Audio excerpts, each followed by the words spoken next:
once again.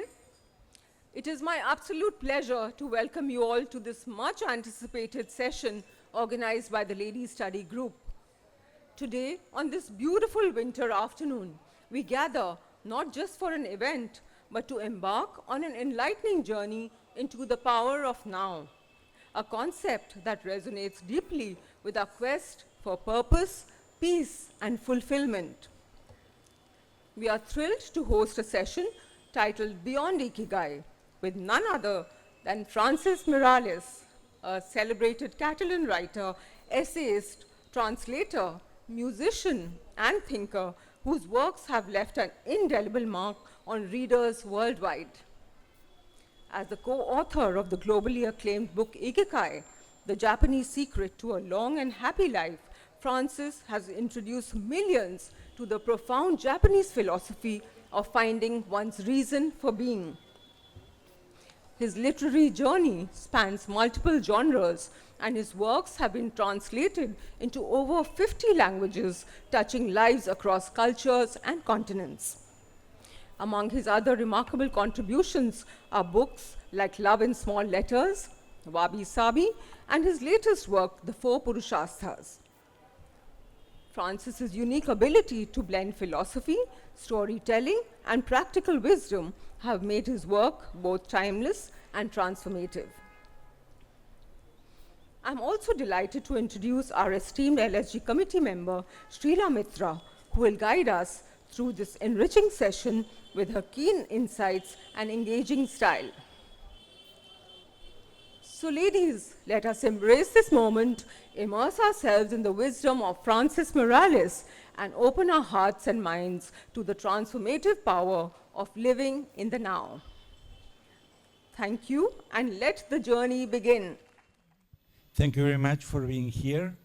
It's very beautiful to be surrounded by so many wise women, and thank you for organizing this conversation. It's a great pleasure to be here. Thank you, Francis, for gracing us with your presence. We are very excited. So, just wanted to ask you one thing, that the concept of Ikigai, it's kind of been there for maybe about 800 AD. So, thank you for putting it, right there as dinner table conversation and on the map. Because I'm sure not even in Japan people would walk around asking, what is your Ikigai? So, just from here, I wanted to ask that, what is it that made you look beyond your own culture for an existential answer? Yes. And you came here. I would say that when I didn't know what was my Ikigai, I was a student. I changed my matter of study many times. I was in confusion. I was exploring reality. By that time, the only thing that was similar to an Ikigai was traveling. And my first important travel in Asia was in India. So I would say that my passion for traveling brought me to places like India, China, Japan. And in Japan, I made friendship with Hector Garcia, that he's also a very curious person. And we together decided to go to the village of the centenarians in Okinawa, because we wanted to discover the secrets of the long life. And so these trips, these travels, brought us in the end to the concept of Ikigai, that it was a word that already existed, but it was not used like now after the book. So not even in Japan people were asking, what is your Ikigai? And now it's very common in every language. Thank you for that. And also just to ask a little bit about your life. I mean, you started off with studying literature in English, then you did German, and you were translating, and then you went into publishing, and you've already spoken about your travels. So was there a eureka moment? How did you know, the pain that I need to go out and look for something more? When did you recognize that, and how did you recognize that? And a little bit about, I found it. I wouldn't say there was a single eureka moment. There was a direction. Actually, what I tell to the young people who are looking for their Ikigai is go to explore reality, know as many people as possible, read many books, visit many countries, contribute, be a volunteer. And so there were maybe many little eureka moments. Like, for instance, when I was talking with the father-in-law of Hector Garcia. He's a very wise old man, and he knew that we were going to the village of the centenarians, and he said, "You should discover your hidden powers," he said to us. And we didn't understand what he was pretending with that.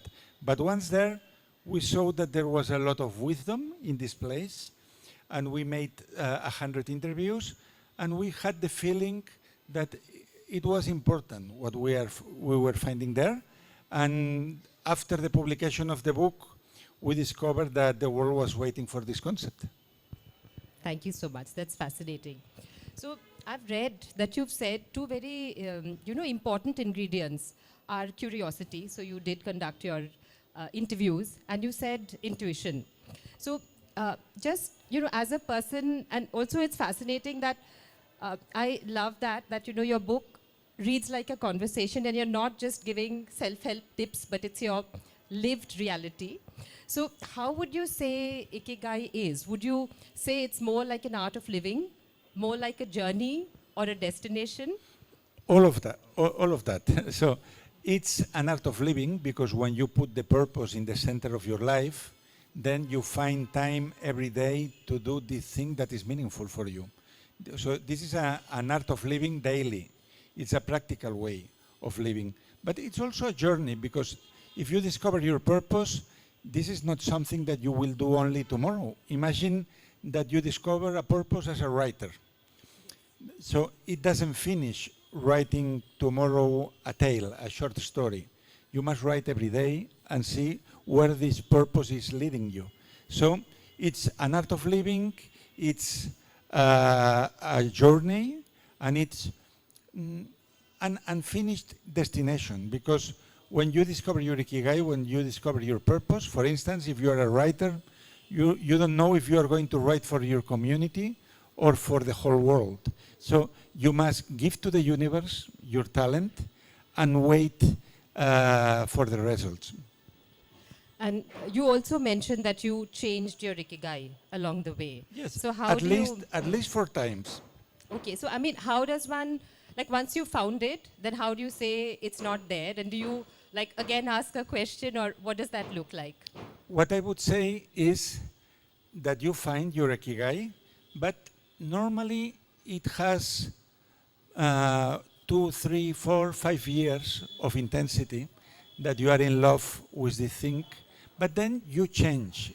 And when you change, your priorities change too. For instance, there are people who were happy teaching in a school, but after 15 years, they notice that they need something different, and maybe they don't want to teach pupils, maybe they want to teach other teachers. So it happens the same with Ikigai.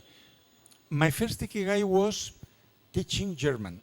So I studied in university German literature and language, and I was very enthusiastic about teaching the German language to very common people. Many of them worked in a car factory, Seat, and they wanted to learn German because this factory had been bought by a German company that is Volkswagen.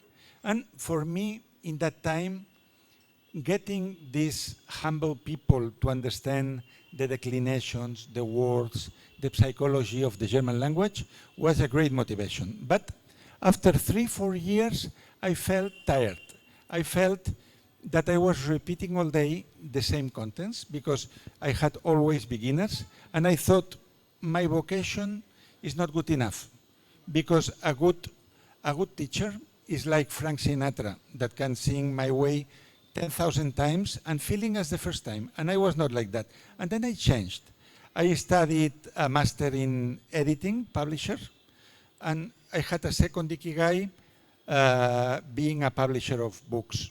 And I worked very much, but because of the bad situation of the company where I was working, that there was a lot of stress, a lot of mobbing, very bad human relationships, this Ikigai faded, disappeared.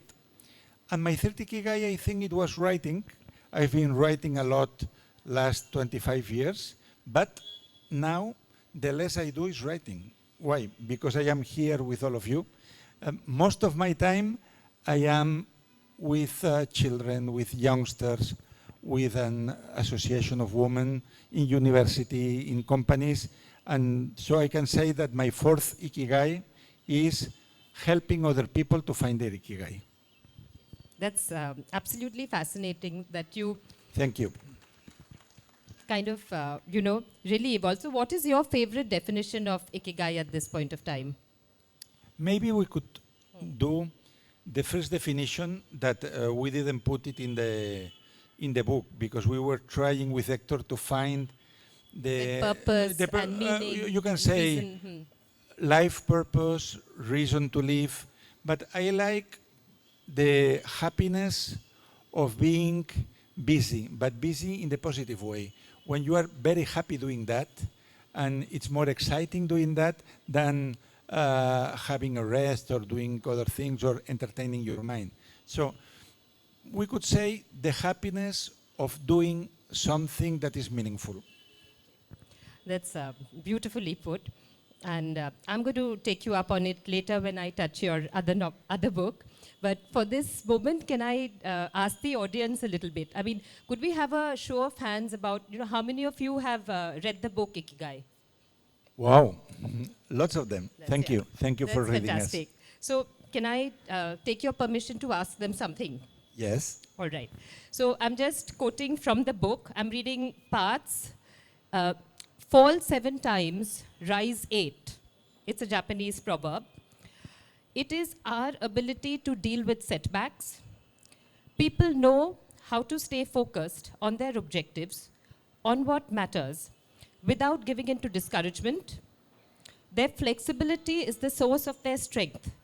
They know how to adapt to change and to reversals of fortune. They concentrate on the things they can control and don't worry about those that they cannot control. So, what is this quality that he wrote about? Any guesses? And you don't need to read the book, you can guess. What is this quality? Falling and rising, dealing with things. What is this quality? Yes, fantastic. So, this is a wonderful quality that I'm sure all of us would love to have and wish it in the next generation also. But actually, they take us beyond this. And I love a particular term that he uses. I think you said Nassim Nicholas Taleb wrote about this concept. Now, before I give you the word in short, if I say, would you like to resemble a virus? You'd be horrified, okay? But just think. So the term they talk about is anti-fragility. So one is picking yourself after a fall. And this is a very different concept because a virus actually thrives in the chaos and grows stronger out of that chaos. So my question to you is, I mean, your thoughts on anti-fragility, and do you think as human beings, beyond resilience, we can cultivate some anti-fragility in our lives? Yes, I think as a species, human beings, we are very resilient. And a proof of that is pandemic. It's something that had never happened in history of humanity, that a new illness is there and in 3-4 years it disappears. It's something like going to the moon. So it means that human being is very resilient. And anti-fragility means that when you have some opposition in your life, some problem, some adversity, you take it to learn something, but you go over it. So that you understand that life is made of problems, that when one problem finishes, comes another one, and you take it as a competition, as a sport. And for me, this is anti-fragility. Thank you so much. That's beautifully put. Now, I also read that you said in Okinawa, it was in particular that women, had fewer diseases and on some benchmarks they did better. So would like to ask you, because we're a group of women here, do you think we are in any way wired to be better searchers for our Ikigai or not? Women. Women. Yes, I think because all around the world, women are more reflexive. So maybe a man, a typical man, faces a problem and looks for the simple solution. There is an Indian word for that, jugaad. That is, you look for something easy. But women are not like that. The women look what is the center of the problem, what is happening there. They try to understand. Because of that, if you go to the faculty of psychology, you will find many more women than men. Because women are naturally interested in human behavior and understanding all this. Because of that, I think they can have a better use of Ikigai than men. Thank you. So, the next thing I'd like to ask you, like, when you've spoken about the blue zones, people are kind of with smaller communities. Life is more with nature. It's a slower paced life. Whereas, many of us here are in urban India. We're dealing with the pace of life. We're dealing with our multiple devices. We have all these communities. And I was listening to one of your Jaipur interviews, and we suffer from fear of missing out on information and all that. And you mentioned an interesting term, I think you say infoxicated. So can you explain that, and how do we, in this chaos, find the space to... Yes, infoxication is when you receive too much information. So intoxicated by information. So think that 40 years ago, we were receiving maybe 10 times less information than now, because you could have information on TV, on your newspaper, on a book, but now you have a cell phone in your purse, and it's every second giving new informations from the news, from the friends, from the groups, here, there. And this is a permanent stress, because adrenaline is shooting all the time. That is important that you are attending that. It's called FOMO, fear of missing out. And then what it makes is that we have a poorer capacity of attention. And this is very important, because if we want to flow with some activity, like being here together or reading a book or preparing a project, you need all your senses in there.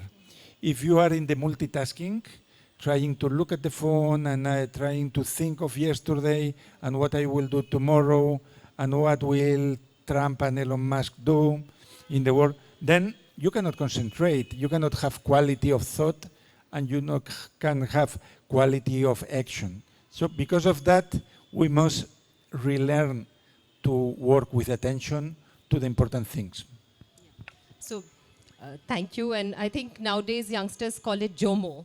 That's the joy of missing out. Yes, for for them it's JOMO. Yeah. So, okay. So, as ladies of Kolkata, we have some traits in common. We've mastered the art of looking at WhatsApp, updating on Facebook, managing our social calendar, also planning dinner menus. And in the middle of all this chaos, we can still find our peace. So my request is, if you could tell us, and I'm sure this is something the world needs, so if you could help us with how we could charge for that, we'd all discover our Ikigai. No, but I'm joking. Okay. Sorry. So what I wanted to ask you is, you've kept as an ingredient of Ikigai, the need to maybe earn from it. And also in the Purusharthas, we have Artha as a concept. Yet, say someone like Van Gogh, he painted and painted, but he didn't sell a single painting in his entire life. So what are your thoughts about having to monetize a passion? Yes, but I don't think that for Van Gogh was important to sell paintings, because he was a man with a very serious mental illness, and for him painting was a way of escaping his reality, and he didn't know that he would be so important for the world. If he could come back from death, he would be very surprised that he's the most famous painter of the modern art. So Ikigai is not always connected with money. It can be, but not always. For instance, if you love music and you are a very good pianist and you are a young person and everybody says that you are especially gifted, maybe you can consider to make a profession out of that and to go to jazz clubs or maybe to record an album or to make a tour or to have a band. It's possible, but this is not the only way. It can happen that maybe you only want the music as a kind of escape, as an alternative way of being creative. And it happens very often. For instance, if we look at people, famous people, like Einstein.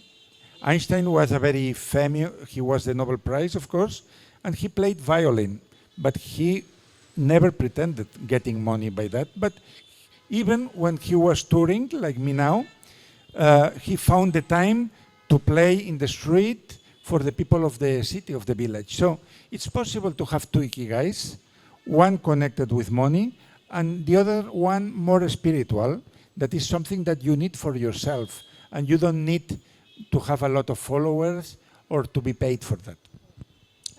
That's so nice to know, because actually when you talk about your journey, or when one is younger, then you can go out and search.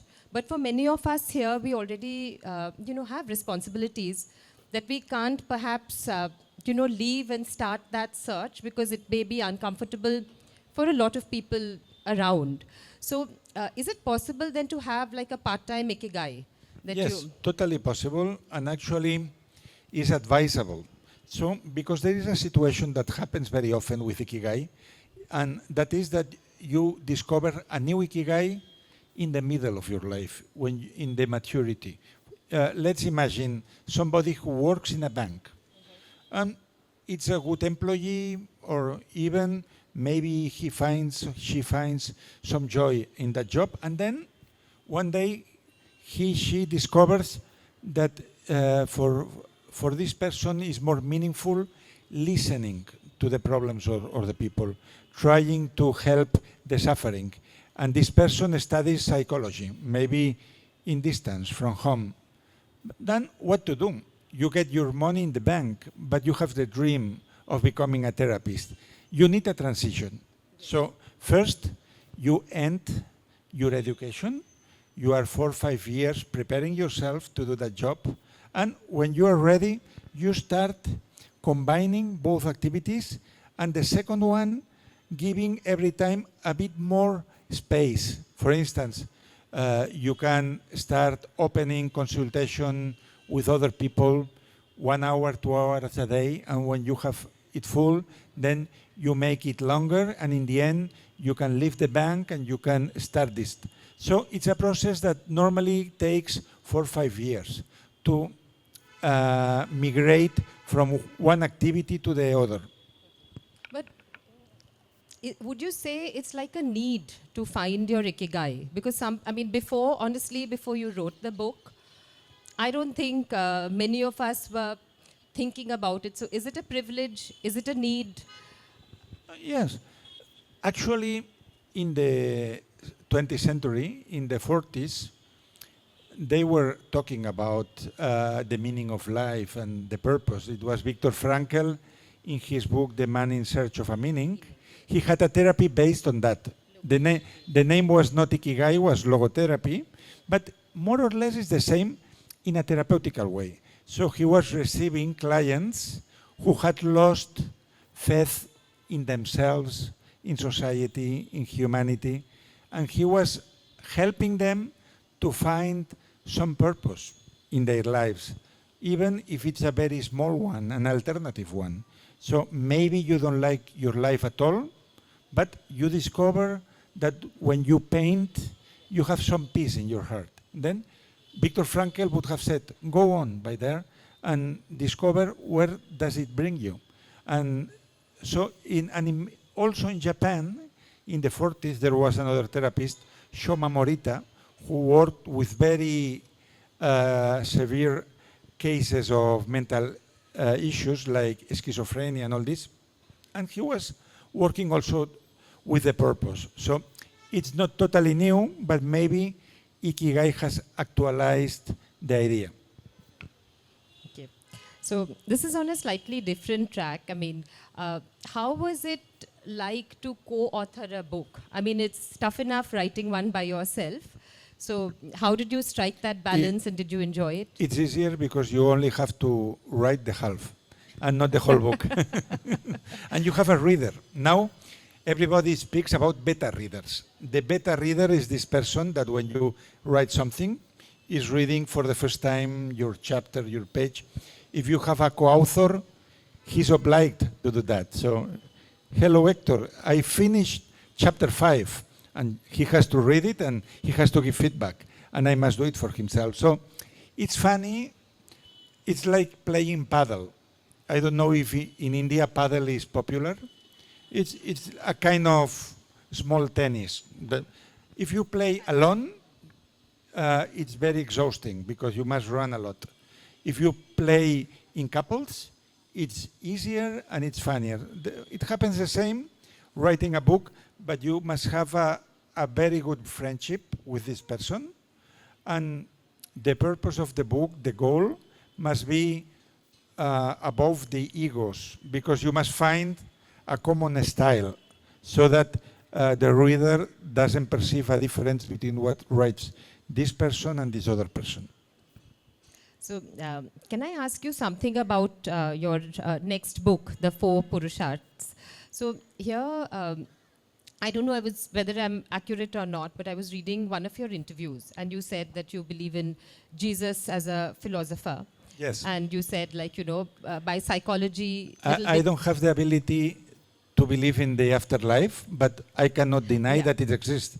So my intuition is that for me, only exists this world. Yeah. So in fact, but you intuitively preempted the question. So I was going to ask you, because you clearly said there that you don't believe in afterlife.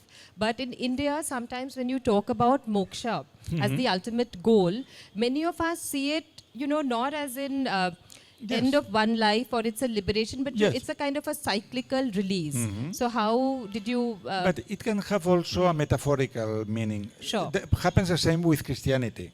You can read the Bible literally, and then you think that there is a paradise, or you can think that is what the modern theology says, that paradise is a state of mind. So both things are possible. So I am not a big expert in moksha, but I can put the example with karma. There is a religious interpretation of karma that is in the Buddhism and in Hinduism and other religions, that is something between lives, that you go evolving and that you go looking for perfection and through reincarnation. But karma has also a lot of meaning into only one life, because it's the law of the cause and the effect. So if you are not happy with your situation in this moment of your life, you can review the past and examine and say, okay, maybe I was wrong there, maybe it was not a good habit, maybe I should have done this other thing, and then you change your karma, because you change your thoughts, your words, and your actions, and you change the results. So with moksha, maybe there would be a lot of discussion. How can we give interpretation to this liberation? It can mean something for the afterlife or some mental liberation in this life. So I think we would need a specialist of that, because it's a very religious question. Yeah, I mean, more philosophical than religious, but thank you. That's a wonderful interpretation. So what I find absolutely fascinating is, you know, your appreciation of so many different philosophies. And does it ever trouble you that it's at loggerheads? Like, for instance, in Ikigai, you started with saying that, you know, you're happily busy right till the end.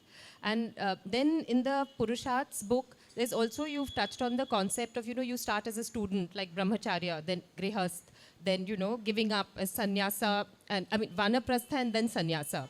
So how do you, how do you read so many different philosophies and then embrace? When I was very young, before having money for traveling, I traveled through the books. So for instance, India for me was my readings of Rudyard Kipling, then As a teenager, I was reading Krishnamurti a lot. I was very interested in his way of confronting reality, the big questions.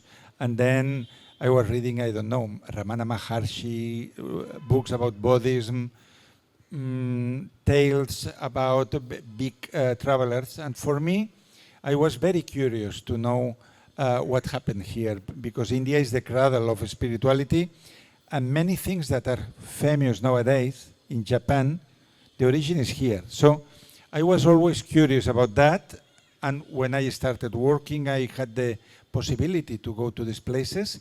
I've been always looking for new things, speaking with people, and I think I have a soul of anthropologist. I am always interested in what is different from my life. So that's really fascinating. So with this, I'd like to actually ask again something else to the audience, and maybe then give it to them totally too, because I've had a lot of time asking you. So here, if I'm just going to tell you 9 things, and this is from his book. So you count the 9, and then maybe tell me, I'll ask you that maybe you're a 6 out of 9, or a 7 out of 9, or a 2 out of 9, whatever. So the first is staying active. Second is taking it slow. Third is not filling your stomach entirely. Fourth, surrounding yourself with good friends. Fifth, getting in shape for your next birthday. Sixth, smiling. Seventh, reconnecting with nature. Eighth, giving thanks, or practicing gratitude. And ninth, living in the moment. So if these are the 9 qualities, can I have a show of hands? Like, how many of you said 6 out of 9? Okay. Okay, how many of you would be like, below 6? Fantastic. And how many of you would be like above that and more like a 9 out of 9? So, that's fantastic, because the 10th one I didn't read, and that is follow your Ikigai. So I have to say you've done a marvelous job of influencing all of us so much, because Thank you very much. is at the end of the book, these are the 10 rules of Ikigai. So if we are doing all these 9, then we are doing the 10th actually, and we are all in search already, and that's absolutely fascinating. So before I, open it up for questions from the floor, I just ask you to close your eyes for a few seconds and think of something really immersive, a beautiful immersive experience that helps you to completely cut the clutter and forget everything, something that's so joyous. Thank you. So if you've got the 9, and now I've asked you the 10th, maybe you're almost there. And with that, I'd like to throw it open for questions to the floor. So can we have, so how do we? Yes.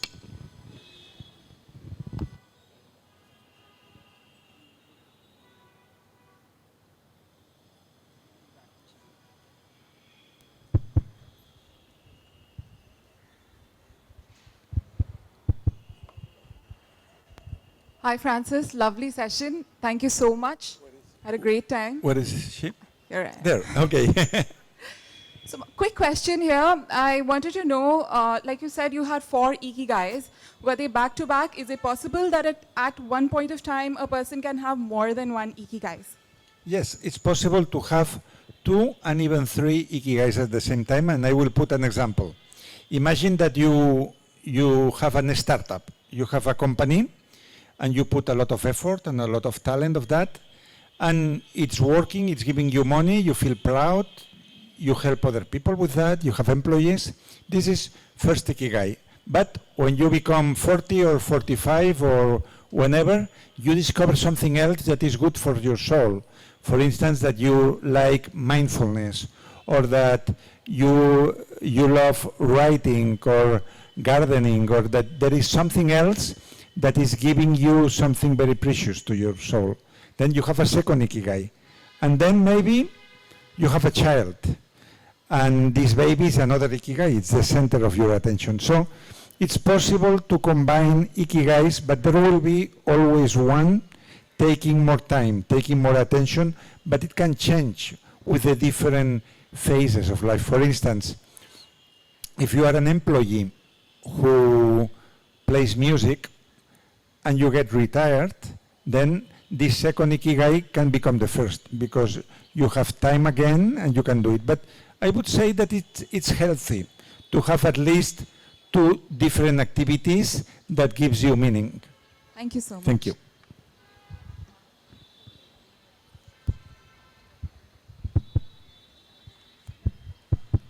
Good afternoon, Francis. Excellent to have you with us. You know, you mentioned about curiosity. Let me assure you, Calcutta is as curious a city as it'll be, so you're in the right place.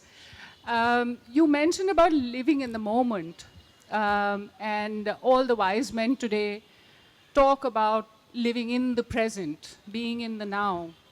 However, when we look at leaders of families, companies, nations, state, we think that vision is the virtue they should have. They should be able to have a peek into the future better than many of us sitting here.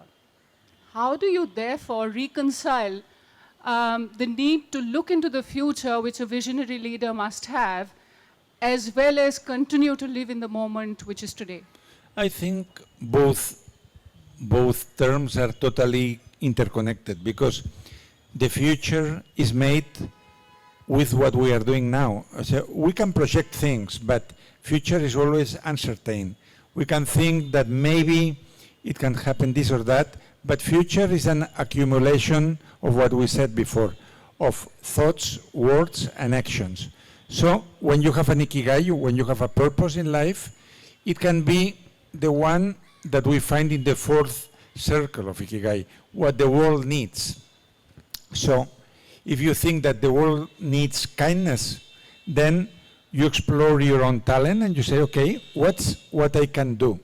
And maybe you are a very good speaker, and maybe you can go to different places like here to speak about kindness, and then you find a way day to day to create a better future with what the world needs and with your talent. And I think the future, nobody knows what will happen, but we can try to influence from what we are doing right now in this place.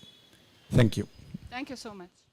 What sparked your interest in Ikigai? Yes. And how did you do your research for the book? Yes, the research of the book was primarily going to Okinawa and being 10 days with the communities of old people who, some of them were over 100. And then we did 100 interviews. We needed to know why these people have so much energy, how do they live, how do they start the morning, how do they meet, what are their motivations. And then many of these old people use the word Ikigai, that they had a purpose, a very humble purpose, that could be working in the garden, sharing time with friends, taking care of the children of the village. And so this trip and these interviews were the seed of the book Ikigai. But in the end, the book had 2 directions. One is longevity, and the second is purpose. And what we discovered is that 95% of the audiences, they are interested in purpose, not in longevity. So they don't ask how they are eating or how they move their bodies. They want to know about purpose in life. That was the beginning of the project of Ikigai, of the book, and everything that happens after. Good afternoon. Thank you for this lovely session.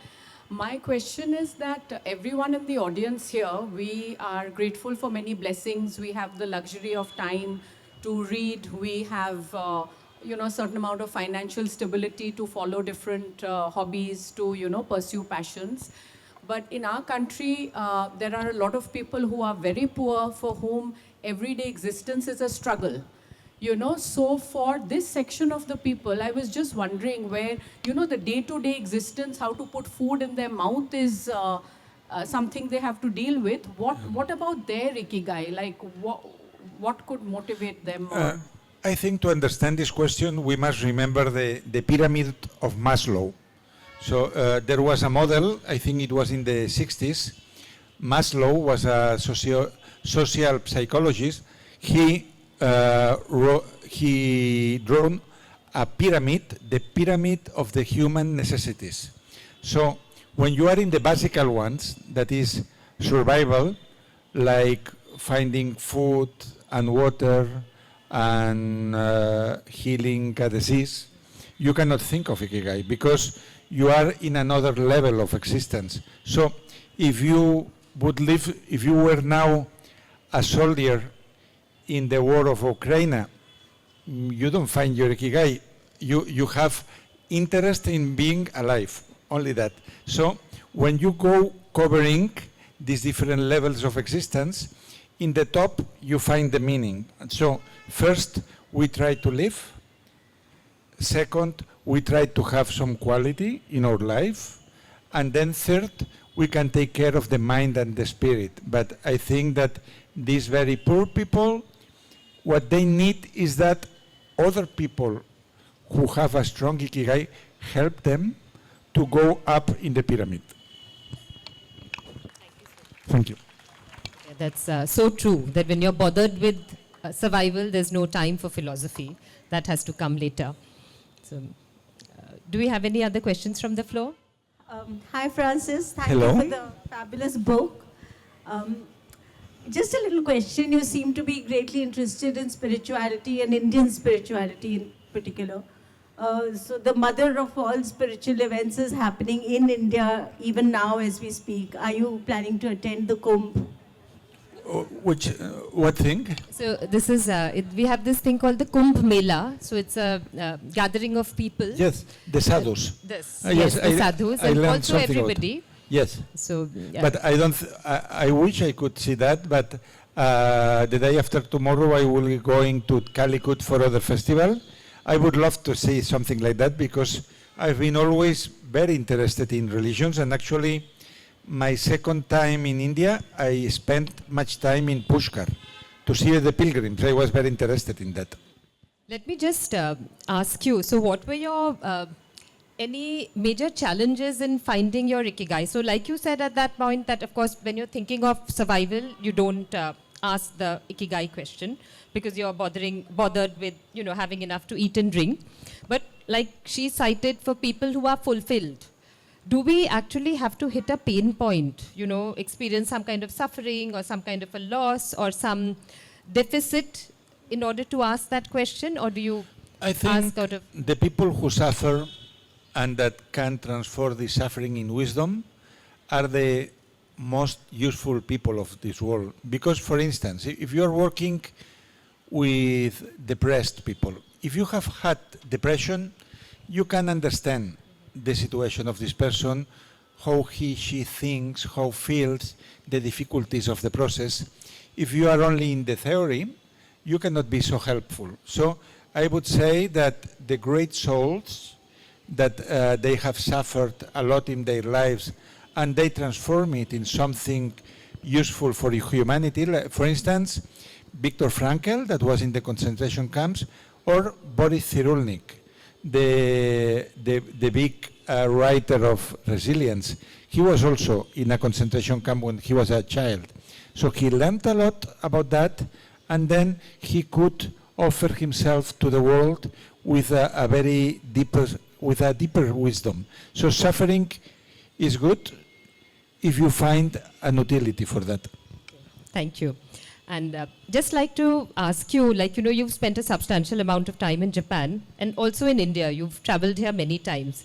So do you have two favorite words that, you know, one from Indian philosophy and one from Japanese philosophy that you'd like to share with us?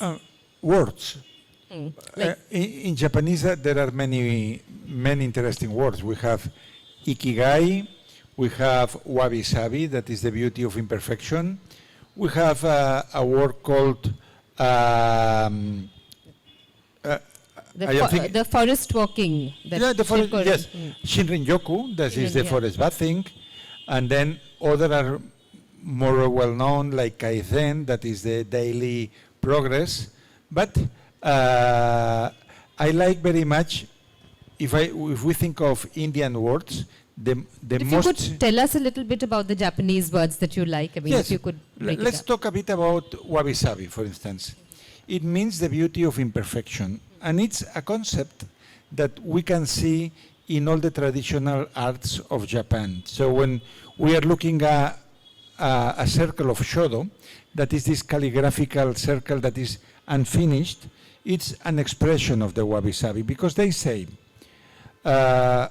only is beautiful what is similar to nature. And in nature there are three conditions.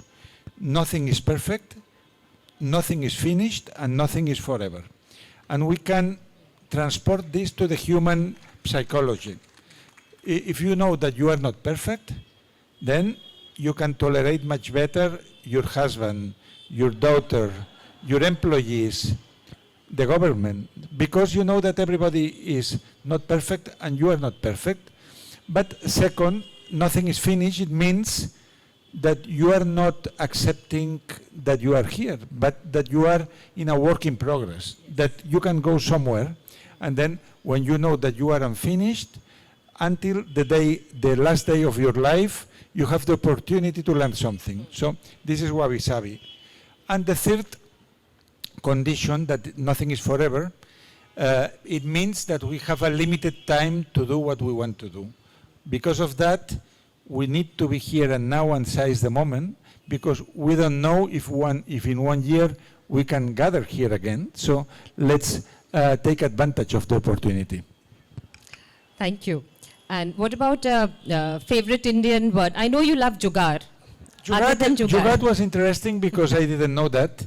And when we were investigating for the book, it was surprising for me to know that they have this way to find temporary solutions for something that later would be more serious. But of course, for a Westerner, the fascinating word is namaste, because it has so many meanings and it's so deep. When somebody tells you namaste, there is a lot of things that is this person saying to you. He's recognizing your light. So it's a very beautiful way of greeting each other. And because of that, the curious thing is that this book has 3 titles. In almost every country it's called Namaste. But the American publisher in Penguin, he said, we cannot put Namaste as a title because in America, Namaste is almost a joke from The Simpsons. When in The Simpsons appears an Indian person, he says Namaste, and people is not going to take it seriously. And I said, but it's a beautiful word. Yes, but it's not appropriate. Then in United States and England is called the 4-way path. And in India, the 4 Purushas. Thank you. And just wanted to share something that I read. I can't remember now in which of your books because I read both of them. So they talk about, whenever you're greeting a person, in mostly I think all communities you want to shake a hand or do namaste. And the inception was originally because you want to check out there's no weapon in the person's hand. Is that right? That's very nice. That's a good point. So one of the most beautiful things about your book is the cover. Yes. So how did you go about designing the cover? We didn't design it. Oh, I know, but how did you finalize it? This book has a different cover in every language. In Spanish was very different. Was white and red. But I think the designer of Penguin USA had a very good idea to put this detail of the because the sakura tree has a lot of meaning also. It means bloom. It means something that is awakening inside yourself. And for older people, this sakura tree can mean to be a late bloomer. Somebody that in an advanced stage of your life, you blossom and you are giving something different, some new beauty to the world. So we love this cover also. It's beautiful. Thank you. Thank you. Thank you. Good afternoon, everyone. And it's been an absolutely mesmerizing evening. I wish we really could go on for the next hour or so. Most of us women are victims of multitasking, wanting to achieve way more and give a lot more to our families, our friends, our children, spouses, work. But hearing you today has completely endorsed our confidence and belief in having multiple ikigais, and also to accept the organic change in our ikigai as we grow, as we mature. So on behalf of the Ladies Study Group, I take this opportunity to thank Mr. Francesc Miralles and our own Srila Mitra for this absolutely incredible experience, this amazing evening. I want to thank all the ladies for your participation and enthusiasm. It's your presence that makes these evenings really successful. We look forward to many more moments of learning together. May I request Governing Body Member Chairperson, Governing Body Chairperson, Ms. Preeti Goenka, to please come on stage and give a token of our appreciation. The books are available for sale and you can get them signed by the author. I would also take this opportunity to thank all the LSG members, the media, Kenilworth, and all our collaborators for their constant support.